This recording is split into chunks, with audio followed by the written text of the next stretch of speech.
bonsoir, selon le moment où vous regardez cette vidéo. Tout d'abord, merci pour vos commentaires et vos réactions sur la vidéo en français-anglais. C'était assez intéressant. Donc je vais voir tout ça. En tout cas, merci à vous pour vos retours.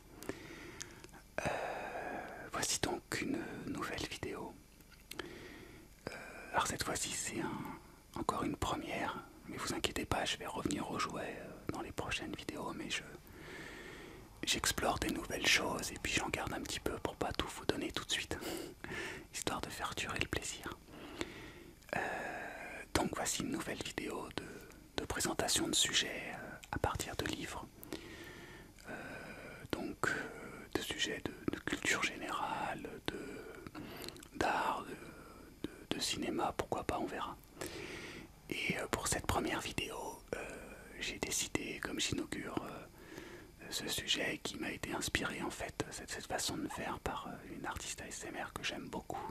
J'imagine que vous avez, si vous suivez ma vidéo, vous savez de qui je parle, puisqu'il s'agit d'Amandine, qui elle fait des vidéos justement super comme ça, notamment il y a eu celle sur l'Atlantide, pardon, j'ai eu un trou, celle sur l'Atlantide qui était très sympathique, celle sur le triangle des Bermudes, sur le Feng Shui, enfin elle nous présente toujours des super sujets. Donc comme j'avais envie de faire ça, moi aussi, et que j'avais envie que c'est elle qui me l'avait inspiré, que j'avais aussi envie de faire quelque chose spécialement pour elle, parce qu'elle nous fait, je trouve que c'est vraiment quelqu'un qui est hyper généreuse, et qu'elle nous fait des vidéos formidables pour nous les fans d'ASMR, et qu'elle a toujours un mot pour tous ceux qui commencent, qui se lancent, qu'elle soutient tout le monde, qu'elle a un mot pour chacun des gens qui lui mettent des commentaires. Donc j'avais envie de lui faire plaisir. Voilà, donc cette vidéo est pour toi, Amandine. C'est une dédicace dans le sujet, puisque j'ai choisi de parler d'un sujet qui lui tient à cœur, c'est l'aéronautique. Et dans ce sujet, dans l'aéronautique, de l'aventure de l'aéropostale. Donc voilà, bien sûr, ça s'adresse à tout le monde, hein. C'est pas une vidéo que pour Amandine. Voilà, donc j'espère que ça va te plaire, et à vous aussi que vous allez prendre plaisir à découvrir l'aéropostale. Alors l'aéropostale, c'est le transport du courrier par avion. Donc aujourd'hui, ça nous paraît quelque chose de tout à fait normal. On prend une lettre, du papier par avion, on écrit notre petite lettre, on envoie ça à Sydney, à Singapour, à New York, ça arrive en 3 ou 4 jours. Voilà, on commande un objet sur internet et il peut nous arriver en 48 heures si on choisit les bonnes options. Mais tout ça est parti de pionniers, d'aventuriers qui ont été prêts à risquer leur vie pour faire passer des lettres. Et au sein de ces aventuriers, il y a eu l'aéropostale française. Alors, ce livre est un très beau livre écrit par Olivier et Patrick Poivre d'Arvor. Il s'appelle Courrier de nuit, Guillaumet, Mermoz, Saint-Exupéry, le roman de l'aéropostale. Donc Guillaumet, Mermoz et Saint-Exupéry, 3 pilotes légendaires. Mais ce livre a peut-être un défaut, c'est qu'il papillonne en fait sur son sujet. Il est très complet, mais il n'est pas un début, un milieu, une fin. C'est plus un album de souvenirs, et qui va pas mal s'attarder sur Saint-Exupéry, sur les pilotes, sur la ligne. Et donc, pour que vous ayez quand même une vision un peu globale de ce qu'a été l'aéropostale, pour débuter, je vous ai fait une synthèse de 2 articles donc qui sont présents sur Wikipédia. Je vous mettrai les liens en bas dans les commentaires de la vidéo. Donc un premier article sur le fondateur de la première ligne aéropostale vers l'Afrique du Nord, donc le baron Pierre-Georges Latécoère, qui fabriquait aussi des avions. Et j'ai fusionné ça avec l'article sur l'aéropostale dans les grandes lignes pour que vous ayez un peu une idée. Et ensuite on parcourra ce livre qui est rempli de photos et qui montre un peu des photos d'époque et aussi des anecdotes.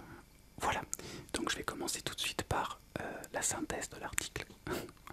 Grand A, petit 1,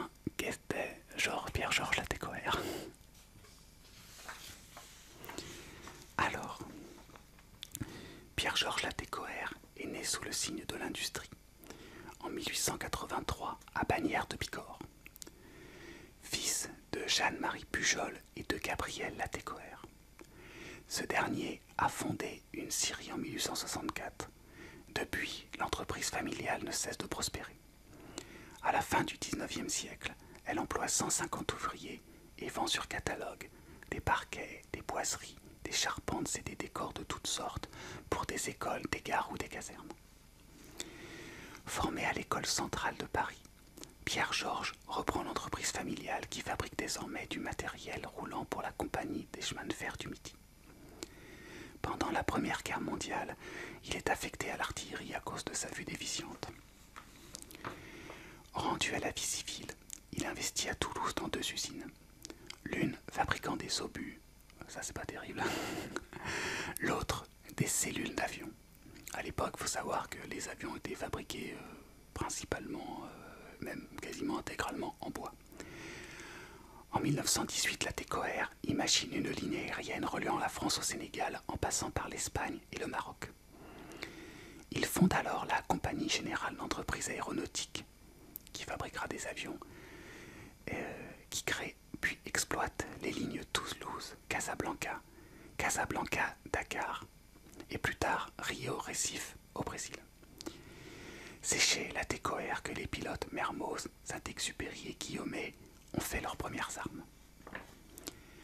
L'entreprise concourt également au lendemain de la Première Guerre mondiale à la naissance et au développement de l'aviation postale. Celle-ci s'opère grâce au courage de ses premiers pilotes, véritables pionniers de l'aviation, considérés à l'époque comme des héros. En effet, dans les années 20, chaque vol est une aventure risquée qui peut être fatale. Le quotidien et les exploits de ces pilotes nous sont rapportés par l'écrivain Antoine de Saint-Exupéry, lui-même pilote de l'aéropostale dans ses écrits. Dès cette époque, Latécoère envisage de créer une liaison aérienne entre Toulouse et Casablanca. Il réalise ce projet en 1919, malgré l'opposition du gouvernement espagnol, peu disposé à laisser survoler son territoire. En 1924, la ligne est prolongée jusqu'à Dakar. Et cette fois, ce sont les tribus morts qui posent des difficultés. Elles capturent les aviateurs contraints à un atterrissage forcé sur leur territoire et ne les rendent que contre de fortes rançons. Grand industriel, Latécoère dispose un temps d'une usine de 26 000 mètres carrés qui fournit l'aéropostale, donc en avion. Cependant, des questions politico-financières l'obligent finalement à céder 93% de sa CGEA, Compagnie Générale d'Entreprises Aéronautiques, à Marcel Bouilloux-Lafont, maire d'Étampes et conseiller général de Seine-et-Oise, qui crée la Compagnie Générale Aéropostale, plus connue sous le nom d'Aéropostale, fin mars 1927. Le quotidien et les exploits de ces pilotes nous sont reportés par l'écrivain Antoine de Saint-Exupéry. Ça, je vous l'ai déjà dit. La liaison Europe-France-Amérique du Sud voit le jour dès le 1er novembre 1927 avec le tronçon Natal-Buenos Aires. La jonction entre les tronçons France-Afrique et le tronçon Amérique du Sud se fait le 1er mars 1928 par la collaboration mixte de l'Hydravion et de l'Aviso. L'Aviso, c'est un bateau. Le personnel affecté à ce service comprend, outre les chefs de base, 72 pilotes, 200 mécaniciens, 50 radios, 400 manœuvres, 40 officiers de marine, 300 marins. Le matériel se compose de 200 avions, 10 hydravions, 500 moteurs, 6 avisos rapides, 4 dépanneurs, 6 vedettes, un autre bateau, 3 citernes à mazout, 2 citernes à eau. Si la compagnie a cru devoir, dès le début, effectuer toutes les dépenses nécessaires à l'organisation complète de sa ligne, c'est que face à des concurrents puissants et fortement soutenus par leur gouvernement, elle a voulu gagner de vitesse ceux qui tentaient de lui barrer la route. Grâce à cette organisation coûteuse mais complète et efficace, la compagnie a obtenu des résultats qui n'ont rencontré partout et spécialement à l'étranger que des éloges. À la veille du 31 mars 1931, les chiffres de l'aéropostale sont les suivants. 3,5 millions de kilomètres chaque année. Plus de 300 voyages complets sont effectués de bout en bout entre la France et l'Argentine. 27 millions de francs de recettes commerciales en 1930 contre 17 millions en 1929. 98% des recettes postales aériennes françaises. 25 États européens, africains ou sud-américains utilisent les services de la compagnie. 32 millions de lettres sont transportées en 1930 contre 22 millions en 1929. Tels sont les résultats obtenus par l'Aéropostale. Le 1er mars 1931, l'Aéropostale est mise en liquidation en partie à cause de la crise mondiale du 21 octobre 1929, mais aussi en raison du refus de la politique française d'aider l'Aéropostale. En quelques jours, l'essor de l'Aéropostale s'est trouvé brisé et le fruit d'un travail aride de plusieurs années est fortement compromis. Marseille Bouilloux-Lafont, tentant de sauver l'œuvre entreprise, met toutes ses ressources dans la balance, y compris sa fortune personnelle. La période de liquidation dure 2 ans. En 1933, le gouvernement impose aux compagnies françaises d'aviation un regroupement. Les 4 plus importantes, Air Orient, Air Union, la CIDNA et la SGTA Farman, forment la SELA qui prend le nom d'Air France et rachète les actifs de la Compagnie Générale Aéropostale. Marcel Bouilloux-Lafont meurt ruiné en février 1944 à Rio de Janeiro. La règle de l'Aéropostale était de toujours aller voir, c'est-à-dire de toujours décoller. Donc voilà pour cet historique. Et on va maintenant passer au livre.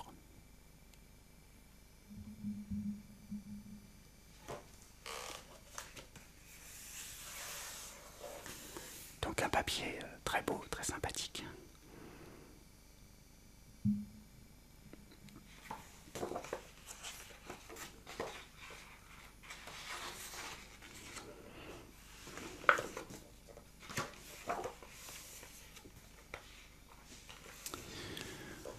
Donc une première photo, comme elle est en noir et blanc, j'espère que vous voyez bien. Donc là, l'ombre d'un avion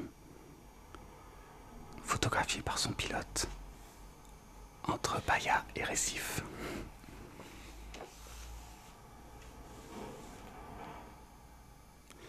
Et vous entendez toujours ces satanées voitures.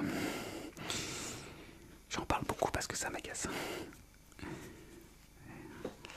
Alors, voici donc première photo, quand je vous disais que ça partait vraiment sans ordre chronologique. Voici une photo de Jean Mermoz, donc pilote, qui sera un des héros de la Aéropostale, et une publicité pour la poste aérienne. La poste aérienne procure pour une surtaxe très modérée un gain de temps de 24 heures pour l'Algérie, Tunisie et États scandinaves, de 30 à 48 heures pour la Tchécoslovaquie, la Yougoslavie et la Roumanie, 2 jours pour la Turquie et la Grèce, 3 à 4 jours pour le Maroc, etc. Alors voici très belle photo double page de la Cordillère des Andes. J'essaye de mettre avec l'éclairage que j'ai au mieux pour que vous voyez le plus ces belles photos. Donc Cordillère des Andes qui était survolée et de nuit par donc les pilotes de l'Aéropostale qui avaient des matériaux, des instruments de navigation qui se résumaient concrètement à des instruments de marine, hein, le compas, le sextant, le chronomètre, une radio quand même. Ils n'avaient pas de détecteur de collision, ils avaient des altimètres au cadran, enfin c'était... très concrètement, c'était de la folie furieuse. Des vrais pionniers.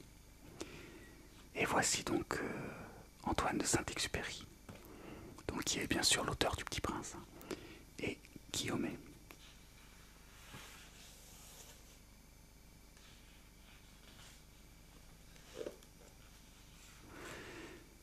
Donc Mermoz et son équipage qui rentrait par bateau après un problème sur son avion. Les côtes du Sénégal que survolaient les les avions qui faisaient la ligne avec Dakar.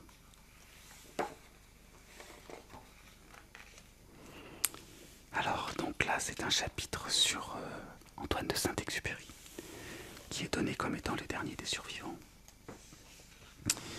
Et donc, dans chaque chapitre, en fait, il y a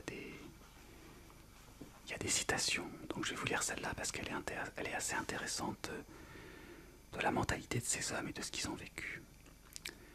Cette incommunicabilité de l'époque me touche plus que tout au monde. J'ai tellement envie déjà de les quitter, tous ces imbéciles.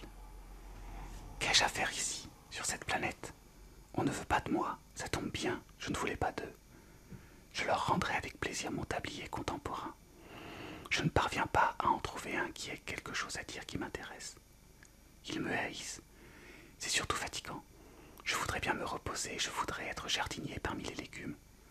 Ou être mort. Oh non, ce n'est pas physique ma tristesse. Je sais bien que je ne supporte pas l'angoisse sociale. Je suis tout rempli comme un coquillage de ce bruit-là. Je ne sais pas être heureux seul. L'aéropostale, c'était l'allégresse. Tout de même comme c'était grand. Je ne puis plus vivre dans cette misère, je ne puis plus. Antoine de Saint-Exupéry, lettre à X, décembre 1943. Donc voilà, c'est pas très très longtemps avant sa mort. Et on a ici un dessin gravé du Petit Prince dans l'atelier du mécanicien Pierre Lamotte. Voilà, j'espère que vous le voyez bien ici. Donc Antoine de Saint-Exupéry a été pilote pendant la Deuxième Guerre mondiale. Tout d'abord dans l'armée française.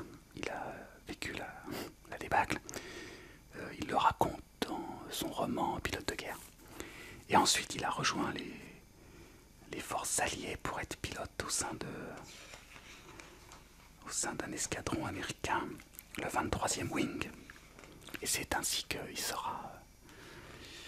il périra en mission dans la mer Méditerranée. Il y a quelques années, on a retrouvé son avion. Donc le voilà en train d'étudier ses cartes avant une mission.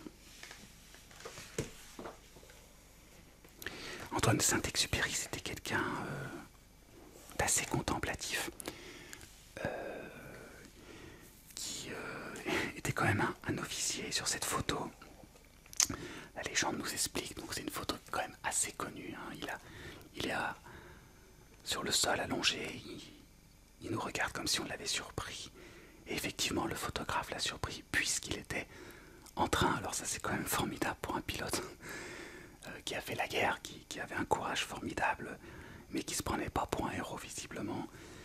Et on comprend mieux comment il a pris le Petit Prince, puisqu'il était en train tout simplement de regarder une colonie de fourmis. Donc je trouve ça très beau. Voilà donc des photos d'Antoine de Saint-Exupéry enfilant sa combinaison avec une assistance parce qu'il avait eu un accident, il ne pouvait plus s'habiller seul, il avait un problème de dos.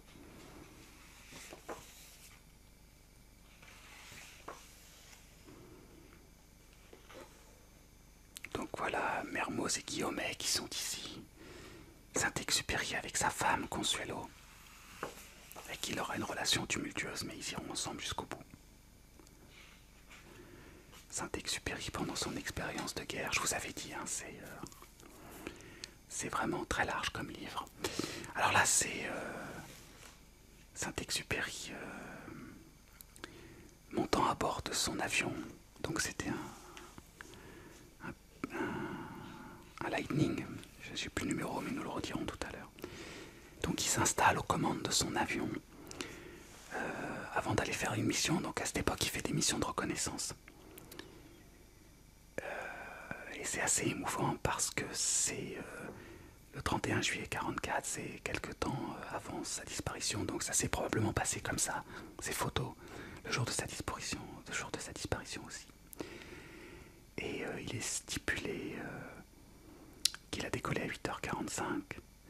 Et à 15h30, le capitaine de l'armée de l'air américaine, Robinson, signera le rapport. Le pilote n'est pas revenu et est supposé disparu. Voilà, c'est la disparition de Saint-Exupéry. Et le voilà donc au décollage de son avion. On peut l'imaginer ayant été cette dernière image que des collègues, des compagnons d'armes ont vue de lui. Alors, il y a une anecdote. Le pilote allemand qui a abattu Antoine de Saint-Exupéry a su assez rapidement qui il avait eu dans son viseur. Et il en a éprouvé une honte extrême parce que c'était un grand pilote, il le savait, c'était un grand auteur. Et il a gardé ça secret pendant une longue partie de sa vie parce que c'était une honte pour lui d'avoir été le meurtrier en temps de guerre, on ne le dirait pas, mais en tout cas celui qui a ôté la vie à Antoine de Saint-Exupéry. Alors voilà, donc là on revient aux origines de l'aviation. Vous voyez, c'est vraiment très très large. Donc un des avions de Clément Ader, ces fameux avions qui faisaient des sauts de puce. Voilà, Louis Blériot et Clément Ader, donc les papas de l'aviation française, on peut le dire, avant la guerre de 1914. Donc je vais passer très vite là-dessus parce que j'ai plein de choses à vous montrer. Donc vous voyez, les premiers avions, c'était à peu près comme ça, hein, de la toile, un vague bout de moteur, des roues de bicyclette, un peu de bois et vole la galère. Et ils ont tout fait comme ça. Alors ici, intéressant, hein, l'aviateur Roland Garros. Donc on connaît Roland Garros pour le stade de tennis qui porte son nom parce qu'il a aussi joué au tennis, mais ce qu'on sait moins, ce qu'on a oublié, c'est qu'il a été un aviateur émérite. Roland Garros a été le premier je reviens d'ailleurs, à traverser la Méditerranée en avion, à relier le continent européen et le continent africain par l'Afrique du Nord en avion. Alors voilà, donc une publicité avec le portrait de Georges Latécoère, Pierre-Georges Latécoère, créateur de la poste aérienne transcontinentale. Et alors il a eu cette phrase quand il a eu cette idée, qui est restée célèbre. Il a dit à ses ingénieurs, enfin aux gens qui allaient se lancer là-dedans, j'ai refait tous les calculs, consulté tous les experts, notre idée est irréalisable. Il ne nous reste plus qu'une chose à faire, la réaliser. Donc ça, je trouve que c'est formidable. Alors encore un petit extrait très beau aussi de Saint-Exupéry. J'ignore si le transport d'un sac postal vaut le risque d'une seule vie humaine. Mais aucune civilisation non plus ne me semble reposer sur des axiomes bien valables. Lorsque je suis rentré à l'aéropostale il y a quelques années, j'ai cru entrer dans un couvent. J'ai subi, dès le premier jour, un petit sermon sur le courrier, sur les sacrifices à lui consentir, sur la nécessité, coûte que coûte, de passer, même par tempête, sur les sanctions, enfin, qui m'attendaient en cas d'échec. J'ai appris qu'un retard, quel qu'il fût, était en soi déshonorant. La mystique du courrier était née. Valable en soi ou non, nul de nous, à l'heure du départ, ne s'en est jamais préoccupé. Antoine de Saint-Exupéry. Un article paru dans Marianne le 26 octobre 1932. Donc voilà. Donc des as de la Première Guerre mondiale, toujours l'histoire de l'aéronautique. On en revient. Jean Mermoz, donc, a été un jeune combattant aussi. Et sa mère qui était infirmière à l'hôpital Neynek. Les exploits des fous volants, comme on les appelait en 1909, un aviateur prénommé Charles Godefroy est passé en avion sous l'Arc de Triomphe à Paris. Ça serait assez amusant que quelqu'un essaye de faire ça aujourd'hui. Il aurait des problèmes. Jules Védrine, donc on les appelait les fous volants, hein, qui s'est posé sur le toit des Galeries Lafayette en janvier 1919. Et voici Georges Latécoère en 1904.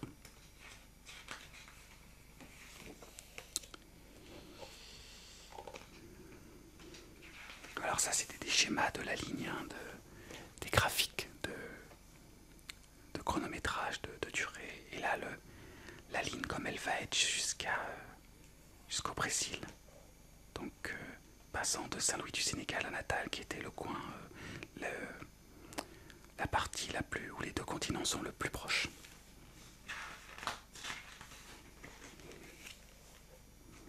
Des estimations de vol sur la ligne Rabat-Toulouse, de temps de vol, des listes des pilotes et des mécaniciens.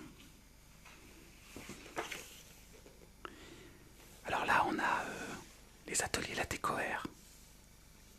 Ça, c'est amusant. Ils testent les ailes arrière, l'empennage, comme on appelle cela en aéronautique, avec des sacs de sable.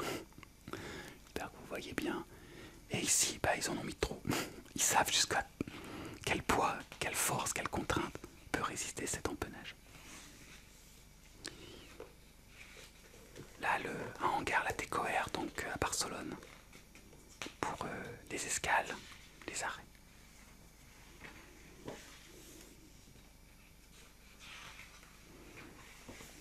Je passe parce que vous pourrez y passer longtemps. Alors la chaîne de montage des avions Latécoère qui servait pour la ligne, c'est les premiers.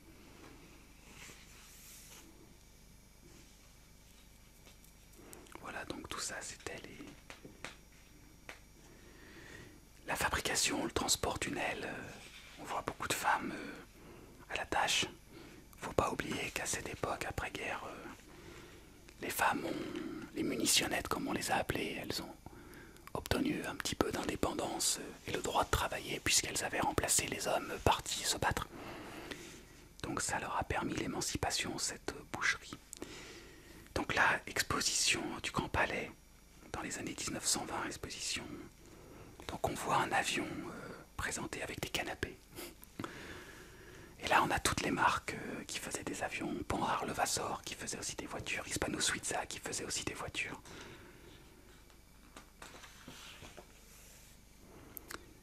Alors Didier Dora, c'était un des chefs de l'exploitation des lignes, donc un des cadres en fait si vous voulez. C'est lui qui a engagé Jean Mermoz et qui l'a mis au pas dès le début. Puisque Jean Mermoz est arrivé en faisant des petites cabrioles, un vol parfait. Et ce monsieur lui dira si vous voulez jouer les as, allez dans un cirque. Nous on veut pas des as, on veut des pilotes carrés. Il l'aura douché alors que Mermoz, de la vie générale dans les livres, on voit qu'il volait comme un dieu. Alors là c'est très très intéressant, c'est Saint-Exupéry qui est à côté de l'épave d'un de ses avions. Il s'est écrasé dans le désert de Libye lors de la tentative d'un raid Paris-Saigon de décembre 35 à janvier 36. Alors c'est intéressant, pourquoi? Parce que c'est le Petit Prince se place, bon l'avion n'est pas dans le même état, mais se place après une panne moteur.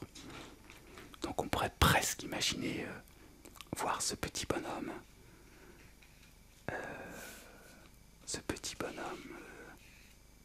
parler et débarquer. D'ailleurs, on va en profiter cette photo. J'avais prévu de vous lire un petit peu quand même du Petit Prince. Donc c'est un livre que j'ai reçu étant enfant, avec les aquarelles faites par Antoine de Saint-Exupéry. Et je résiste pas à l'envie de vous lire le début du Petit Prince. Pour ceux qui ne le connaissent pas, je vous encourage à le lire parce que c'est un livre où on y comprend des choses à tous les âges. Lisez-le à vos enfants, lisez-le pour vous-même, offrez-le. Parce qu'il y a tellement de choses dans ce livre. Donc je vais me mettre à l'aise. Et je vais vous lire le début du Petit Prince. Lorsque j'avais 6 ans, j'ai vu une fois une magnifique image dans un livre sur la forêt vierge qui s'appelait Histoire vécue. Ça représentait un serpent boa qui avalait un fauve. Voilà la copie du dessin. On disait dans le livre, les serpents boa avalent leur proie tout entière sans la mâcher. Ensuite, ils ne peuvent plus bouger et ils dorment pendant les 6 mois de leur digestion. J'ai alors beaucoup réfléchi sur les aventures de la jungle et à mon tour, j'ai réussi, avec un crayon de couleur, à tracer mon premier dessin. Mon dessin numéro 1. Il était comme ça. J'ai montré mon chef-d'œuvre aux grandes personnes et je leur ai demandé si mon dessin leur faisait peur.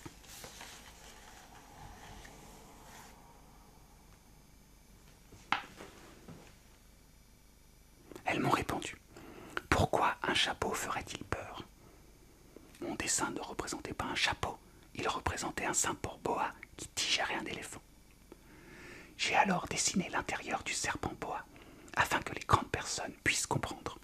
Elles ont toujours besoin d'explications. Mon dessin numéro 2 était comme ça. Les grandes personnes m'ont conseillé de laisser de côté les dessins de serpents boa ouverts ou fermés et de m'intéresser plutôt à la géographie, à l'histoire, au calcul et à la grammaire. C'est ainsi que j'ai abandonné, à l'âge de 6 ans, une magnifique carrière de peintre. J'avais été découragé par l'insuccès de mon dessin numéro 1 et de mon dessin numéro 2. Les grandes personnes ne comprennent jamais rien toutes seules, et c'est fatigant pour les enfants de toujours et toujours devoir leur donner des explications. J'ai donc dû choisir un autre métier et j'ai appris à piloter des avions. J'ai volé un peu partout dans le monde et la géographie, c'est exact, m'a beaucoup servi. Je savais reconnaître du premier coup d'œil la Chine de l'Arizona. C'est très utile si l'on est égaré pendant la nuit. J'ai ainsi eu au cours de ma vie des tas de contacts avec des tas de gens sérieux. J'ai beaucoup vécu chez les grandes personnes, je les ai vues de très près. Ça n'a pas trop amélioré mon opinion. Quand j'en rencontrais une qui me paraissait un peu lucide, je faisais sur elle l'expérience de mon dessin numéro 1 que j'ai toujours conservé. Je voulais savoir si elle était vraiment compréhensive.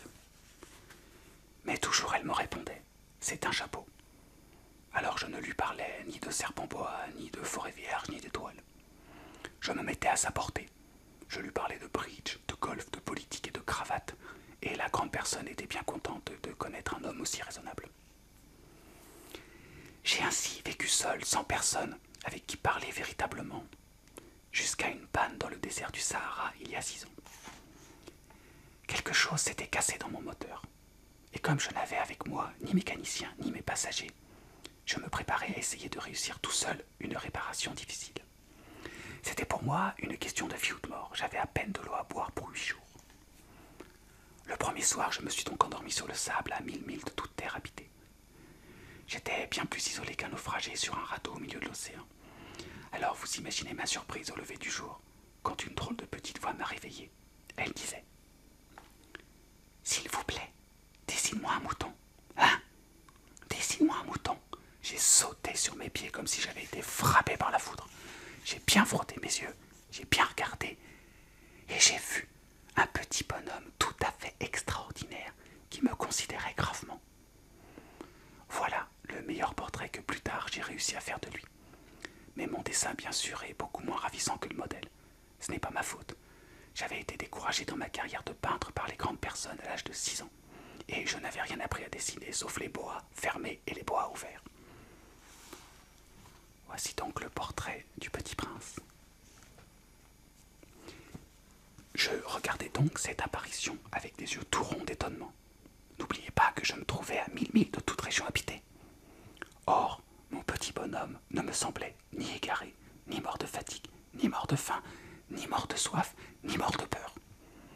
Il n'avait en rien l'apparence d'un enfant perdu au milieu du désert à 1000 milles de toute région habitée. Quand je réussis enfin à parler, je lui dis « Mais qu'est-ce que tu fais là ?»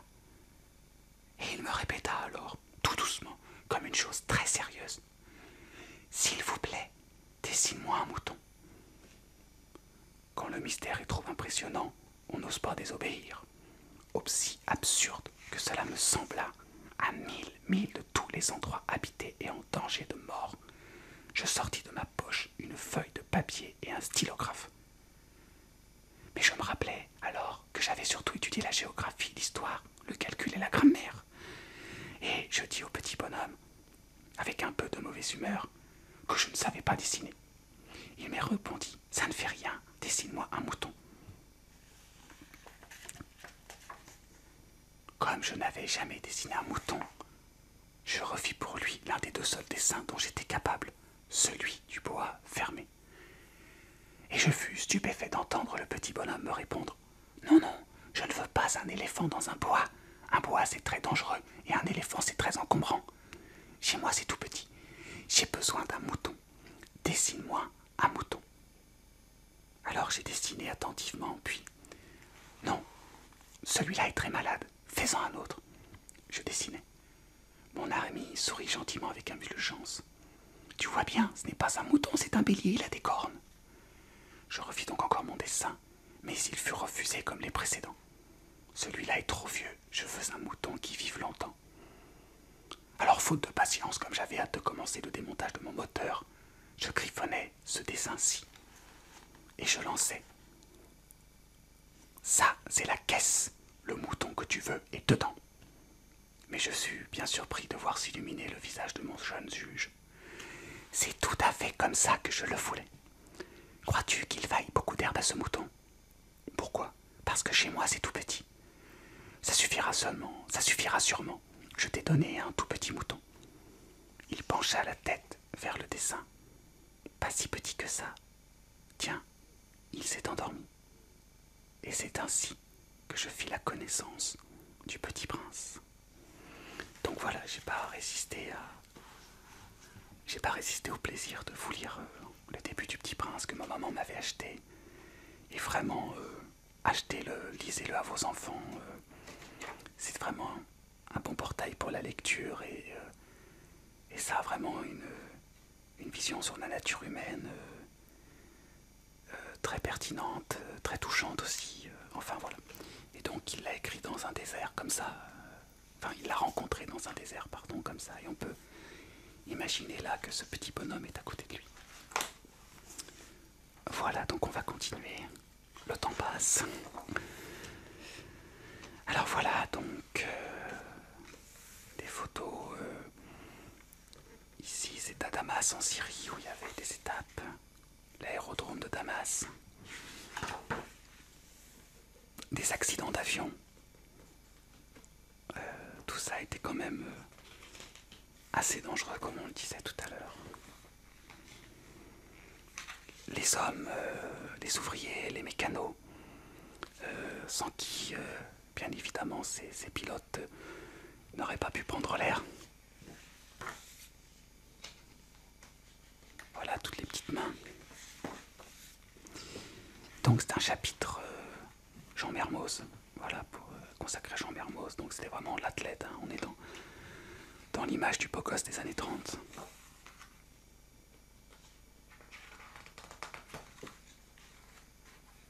Donc toujours des photos de pilotes.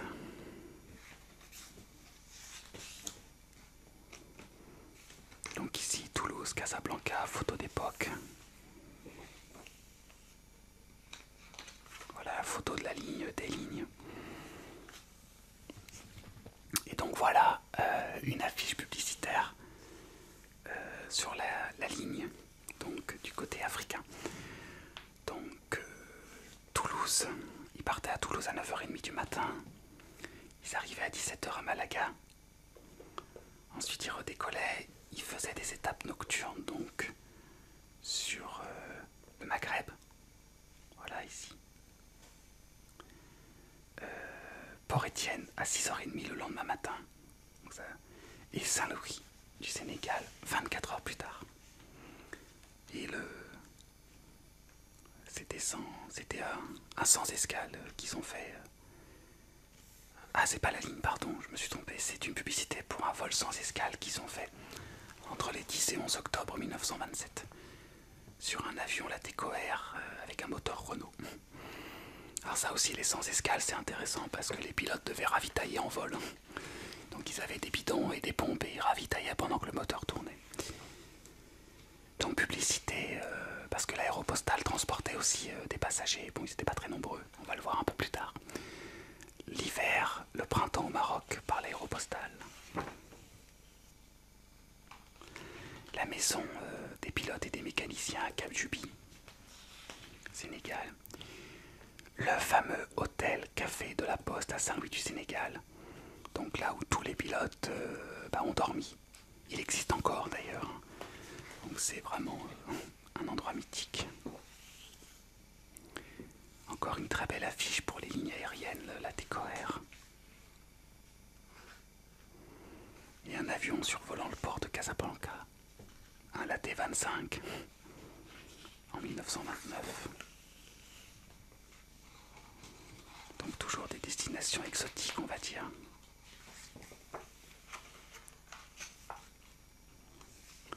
Alors Jean Mermoz a été capturé, donc il y a une rançon qui a été payée pour lui, c'est le télégramme de demande de rançon du colonel, je suis en train de chercher le nom, je vais vous dire ça tout de suite, par le colonel Pena, il avait avancé les 1000 pesetas, donc c'est le télégramme demandant au siège d'envoyer 1000 pesetas à ce brave homme. Donc ils ont fait aussi des reconnaissances à pied pour savoir où ils allaient envoyer les avions avant l'ouverture des lignes en 1923. Donc c'est une reconnaissance qui part pour la ligne de Casablanca-Dakar.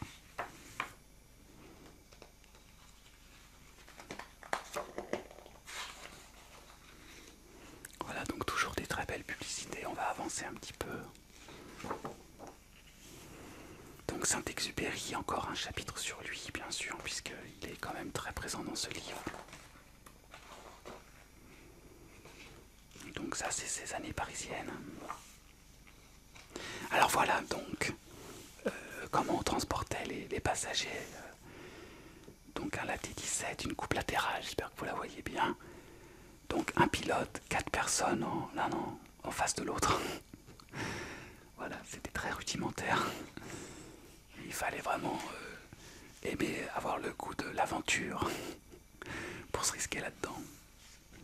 Donc toujours des photos de l'usine à Montaudran. Voilà, au travail.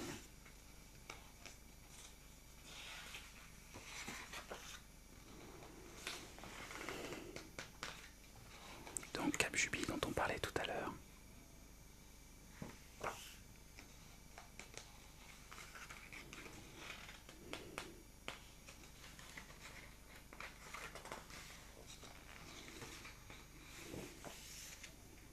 Voilà, donc là on a...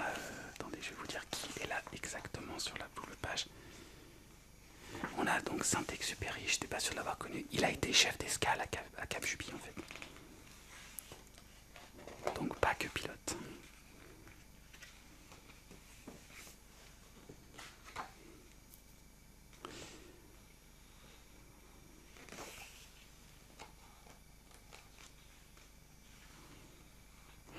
Donc voilà, des pilotes qui arrivaient après leur libération. On voit que celui-ci n'est pas en grande forme, qui avait été pris en otage.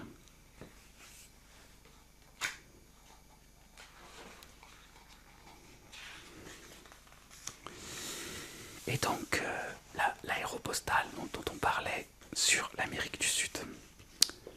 Donc c'est là que ça va là que l'aventure va devenir encore plus grandiose, encore plus ardue et qui va aussi coûter des vies, bien sûr, hélas.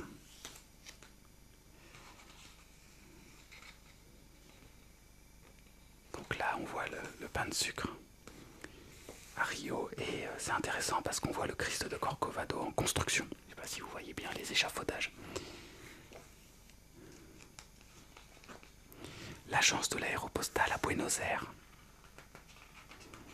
Et à cette époque, dans cet agent, il y a l'aviateur Guillaumet. Donc différents avions. On voit qu'on avance dans le temps et donc dans les technologies, entre guillemets. Encore une magnifique affiche. L'aéropostale.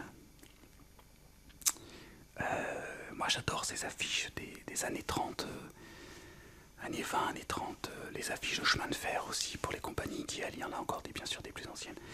Là on est déjà dans le style complet années 30, avec la typographie, des choses très géométriques.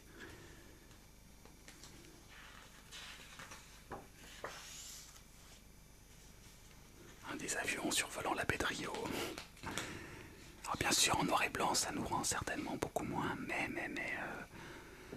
pour l'époque c'est des photos qui faisaient rêver. Donc les bases brésiliennes. Et voilà, donc là on passe sur la cordillère des Andes. Donc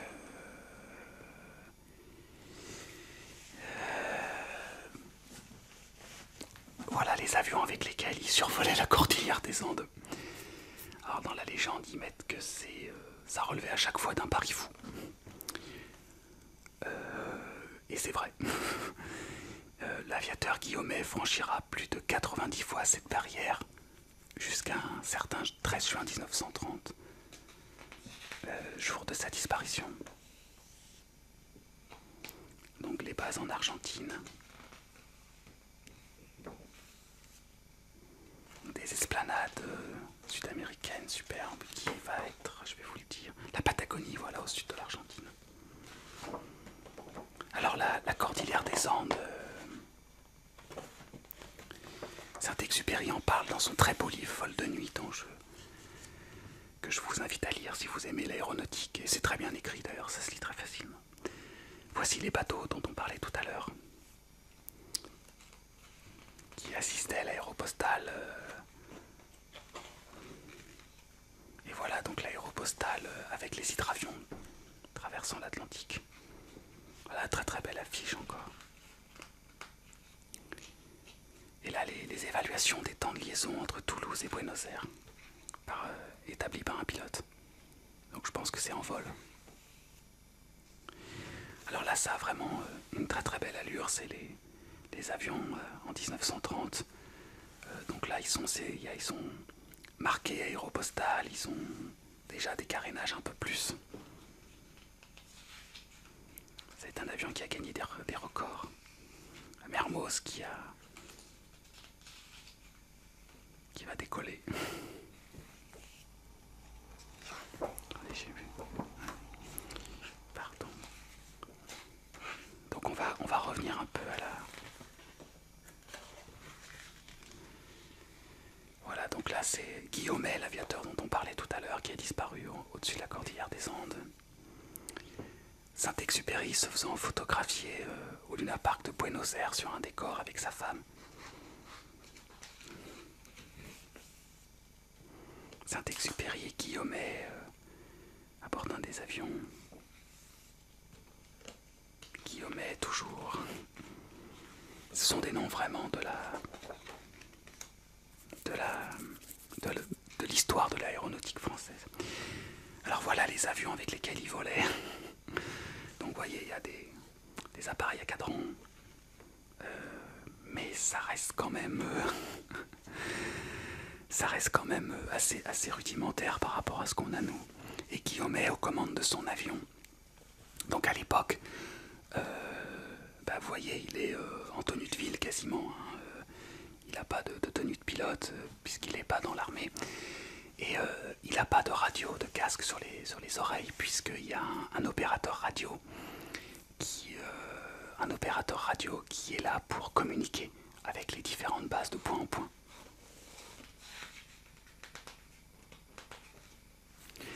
Et donc les pilotes communiquaient à cause du bruit des moteurs en se griffonnant des petits billets comme ça, des petits mots que vous pouvez voir ici, des exemples.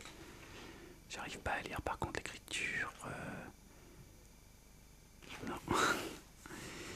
Et donc voilà encore des accidents. Donc c'est l'avion de Guillaumet, le 13 juin 1930. Il est tombé dans les airs, la cordillère des Andes à 3000 mètres d'altitude. 6 mois plus tard, la fonte des neiges a libéré l'avion qui est descendu des cimes enneigées. Et l'avion a été réparé et remis en service.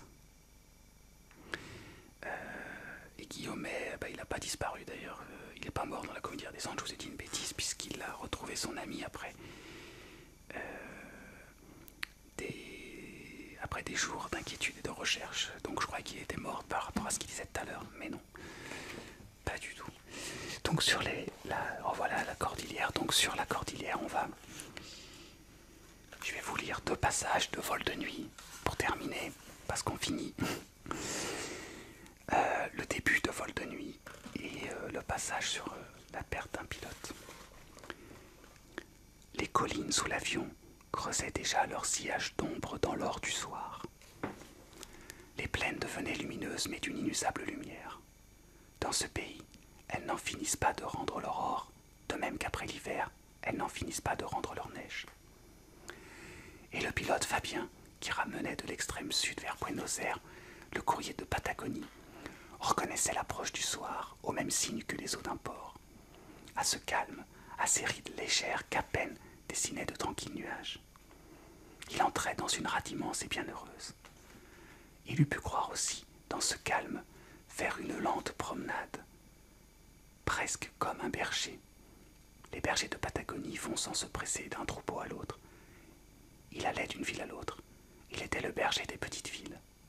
Toutes les 2 heures, il en rencontrait qui venaient boire au bord des fleuves ou qui broutaient leurs plaines.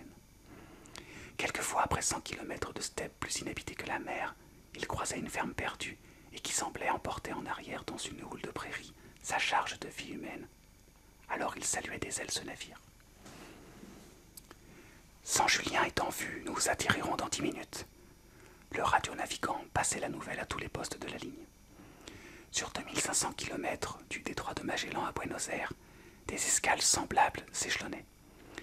Mais celle-ci s'ouvrait sur les frontières de la nuit, comme en Afrique sur le mystère, la dernière bourgade soumise. Le radio passa un papier au pilote. Il y a tant d'orages que les décharges remplissent mes écouteurs. Coucherez-vous à San Julien? Fabien sourit. Le ciel était calme comme un aquarium et toutes les escales devant eux leur signalaient ciel pur, vent nul. Il répondit: continuerons. Mais le radio pensait que des orages s'étaient installés quelque part comme des vers s'installent dans un fruit. La nuit serait belle et pourtant gâtée. Il lui répugnait d'entrer dans cette ombre prête à pourrir. Voilà donc le début de Vol de nuit. Et donc passage un peu plus tragique qui illustre bien le quotidien de ces pilotes et des gens qui les attendaient, souvent dans l'impuissance. Comodoro Rivaldia n'entend plus rien. Mais à 1000 km de là, 20 minutes plus tard, Bahia Blanca capte un second message. Descendons, entrant dans les nuages. Puis, ces 2 mots d'un texte obscur apparurent dans le poste de Trélou. Rien, voir. Les ondes courtes sont ainsi. On les capte là, mais ici on demeure sourd. Puis, sans raison, tout change. Cet équipage, dont la position est inconnue, se manifeste déjà au vivant, hors de l'espace, hors du temps, et sur les feuilles blanches, des postes de radio, ce sont déjà des fantômes qui écrivent. L'essence est-elle épuisée? Ou le pilote joue-t-il avant la panne sa dernière carte? Retrouver le sol sans emboutir. La voix de Buenos Aires ordonne à Trélou. Demandez-le lui. Le poste d'écoute DSF ressemble à un laboratoire. Nickel, cuivre et manomètre, réseau de conducteurs. Les opérateurs de veille en blouse blanche silencieux semblent courbés sur une simple expérience. De leurs doigts délicats, ils touchent les instruments. Ils explorent le ciel magnétique, sourcier qui cherche la veine d'or. On ne répond pas. On ne répond pas. Ils vont peut-être accrocher cette note qui serait un signe de vie si l'avion et ses feux de bord remontent parmi les étoiles. Ils vont peut-être entendre chanter cette étoile. Les secondes s'écoulent. Elles s'écoulent, vraiment comme du sang. Le vol dure-t-il encore? Chaque seconde emporte une chance, et voilà que le temps qui s'écoule semble détruire. Comme en 20 siècles, il touche un temple, fait son chemin dans le granit et répand le temple en poussière. Voilà que des siècles d'usure se ramassent en chaque seconde et menacent un équipage. Chaque seconde emporte quelque chose. Cette voix de Fabien, ce rire de Fabien, ce sourire. Le silence gagne du terrain. Un silence de plus en plus lourd qui s'établit sur cet équipage comme le poids d'une mer. Alors quelqu'un remarque, 1h40, dernière limite de l'essence, il est impossible qu'ils volent encore. Et la paix se fait. Quelque chose d'amer et de fade remonte aux lèvres, comme aux fins de voyage. Quelque chose s'est accompli dont on ne sait rien, quelque chose d'un peu écœurant, et parmi tous ces nickels et ces artères de cuivre, on ressent la tristesse même qui règne sur les usines ruinées. Tout ce matériel semble pesant, inutile, désaffecté, un poids de branches mortes. Il n'y a plus qu'à attendre le jour. Dans quelques heures, émergera au jour l'Argentine entière. Et ces hommes demeurent là, comme une grève en face du filet que l'on tire, lentement, et dont on ne sait pas ce qu'il va contenir. Voilà donc pour cet extrait, ces 2 extraits de Vol de nuit que je vous conseille vraiment de lire aussi parce que c'est formidable, ça montre bien le drame qui se jouait au-dessus de ces magnifiques paysages pour donner des nouvelles. Voilà, quelques derniers passages sur ces hommes, sur ces aventuriers, sur ces avions qui ont considéré comme une entreprise supérieure que d'autres hommes puissent communiquer, s'envoyer des messages, des nouvelles, voilà, des lettres, voilà ce qu'ils transportaient. Tout cela qui bravait la nuit, le froid, la mort, les blessures, pour faire passer le courrier, pour faire passer les idées, pour savoir que des gens de l'autre côté d'un continent, de l'autre côté d'un océan, pensaient à d'autres gens. Alors aujourd'hui, bien sûr, avec Internet, les emails, tout ça peut paraître un peu futile, des risques de vie pour pas grand-chose. Mais à l'époque, recevoir une lettre quand on était en Argentine pour son travail ou qu'on avait dû s'exiler, recevoir une lettre de sa famille qui habitait à Roubaix par exemple, c'était quelque chose. Et c'était une certaine idée de la liberté. Ces hommes ont contribué à rendre le monde plus petit. Pas dans le sens étriqué, mais dans le sens on vit tous sur la même planète et on peut tous pouvoir se parler. Voilà, je vais terminer là-dessus. Après cette discrétion un peu poétique, mais c'est ce que m'a inspiré la lecture de Vol de nuit. Voilà, donc j'espère que Amandine, déjà, ça t'aura plu, cette évocation personnelle de l'histoire de l'aéronautique. Et j'espère vous, chers amis d'ASMR, maintenant je vous appelle chers amis parce qu'on commence à se connaître un petit peu, que vous aussi, cette petite plongée au cœur du courrier, de l'aéropostale, de l'avion, des aventuriers, vous aura relaxé, détendu, peut-être même provoqué quelques ASMR, et que vous aurez passé un moment agréable en évoquant tout ça. Je vous dis à très bientôt.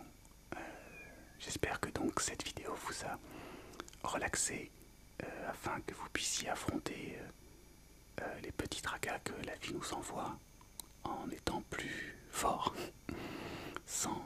en ayant de meilleures assises, ou qu'elle vous aura relaxé afin que vous puissiez apprécier encore plus les petits moments de joie et les petites surprises que la vie ne manque pas, et heureusement, car sinon ça serait vraiment invivable de nous envoyer. Je vous souhaite donc une bonne journée ou une très bonne nuit, selon le moment où vous avez visionné cette vidéo. Je vous remercie de l'avoir fait et je vous dis à très bientôt.